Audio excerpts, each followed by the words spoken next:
Ada Teh Adi Mari, ada Smart Farming Jangan Lari. Assalamualaikum warahmatullahi wabarakatuh. Perkenalkan kami dari tim tugas akhir Elektro 2021 Universitas Diponegoro yang beranggotakan saya sendiri terutama Yanuar Dimas Kurniawan dengan NIM 3 akhir 201 dan rekan saya Muhammad Revan Fadul Rahman dengan 3 NIM akhir 017. Dan juga saya Nanda Agrila Kespika dengan 3 NIM akhir 112. Tim kelompok tugas akhir kami bertentang pada judul Rancang bangun smart farming berkelanjutan pada kandang ayam pintar yang terintegrasi sebagai sistem monitoring dan otomatisasi dengan sumber daya tenaga surya dengan backup PLN. Berdasarkan permasalahan yang ada, kami melakukan observasi di peternakan ayam Klaten dan Purworejo.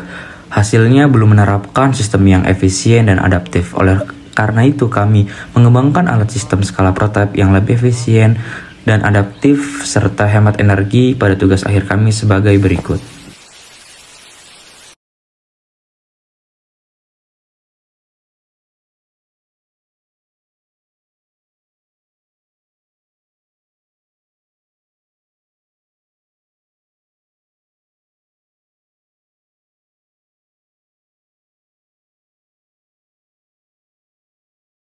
Penerapan sistem smart farming kandang ayam berbasis logika fuzzy yang saya rancang untuk mengontrol suhu dan kelembapan secara otomatis agar tetap ideal bagi ayam.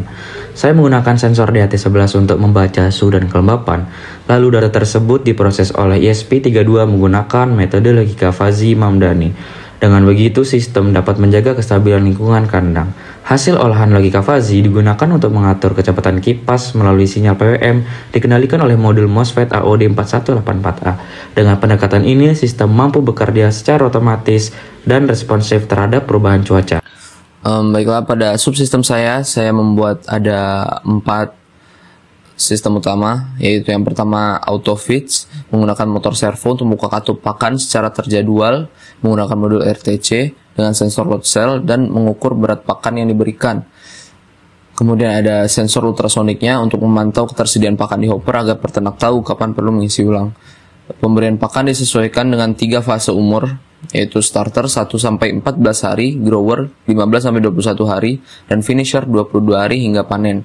Kemudian ada sistem auto drinks, yang mana dikendalikan oleh pompa mini DC melalui relay yang bekerja 2 kali sehari dengan sistem semi ad libitum, yaitu untuk menjaga pasokan air tetap cukup dan ayam tidak dehidrasi.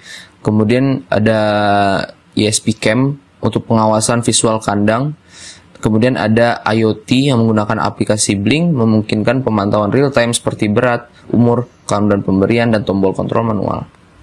Dengan mengintegrasikan panel surya 100 WP sebagai sumber utama dan adaptor PLN 12 volt sebagai cadangan, sistem ini menggunakan mekanisme switching otomatis berbasis LVD yang akan mengaktifkan relay MK2P untuk beralih ke sumber PLN ketika tegangan baterai turun di bawah 11,8 volt.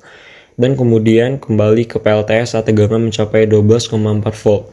Keunggulan utama sistem ini terletak pada pendekatan arsitektur DC murni yang menghilangkan kebutuhan akan inverter sehingga meningkatkan efisiensi energi hingga 20% dibanding sistem konvensional. Dilengkapi dengan sistem monitoring berbasis IoT menggunakan sensor ACS17 dan ESP32. Desainnya yang modular memungkinkan pengembangan ke skala komersial dengan mudah.